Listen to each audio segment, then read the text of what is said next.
Hello everybody, welcome back to another episode of Jered vs. Japan, where today we'll be talking about temples and shrines in Japan. Let's get into it. First off, before we actually talk about that, I just want to say we're 2 weeks out from the end of this series, and I want to say it has been an amazing series, and I hope you guys have been enjoying it and learning as much as you can about Japan. Let's get into our topic. Shrines and temples are scattered all across Japan, and they're beautiful places. Some are on top of mountains where you have to climb 1,000 steps to even get to. That was one that I actually did when I went to Kyoto, and it was really fun. While others are more buildings dedicated to Buddhism and have more walking around and looking at statues and reading scriptures and even having some artifacts. Those are some of the big differences between temples and shrines. Temples are the ones that aren't on mountains and are more devoted to Buddhism, where shrines are more actually dedicated to Shinto religion in Japan. However, some people go to these shrines and use it as a way as maybe a good luck charm or to just as tourist attractions. So it's a little up and down with those ones. I've went to a few myself and I've even used it as a good luck charm. There was one where we had to drink water out of a fountain, and there were 3 streams that meant different things. One with like health, one with like good luck towards school, and one with another one which I can't remember.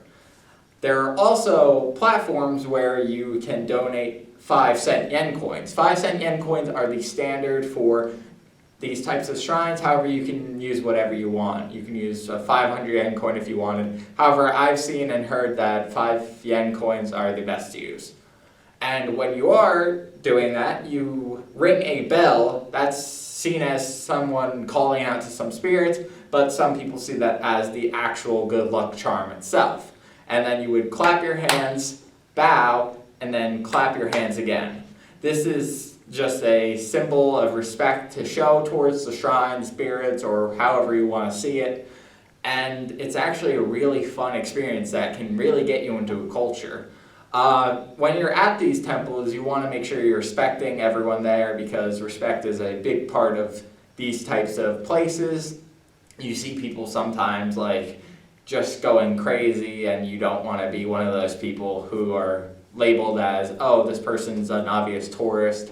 It's all about integrating into the society when you're in Japan. So I'd recommend just staying cool and learning the most you can about these types of places.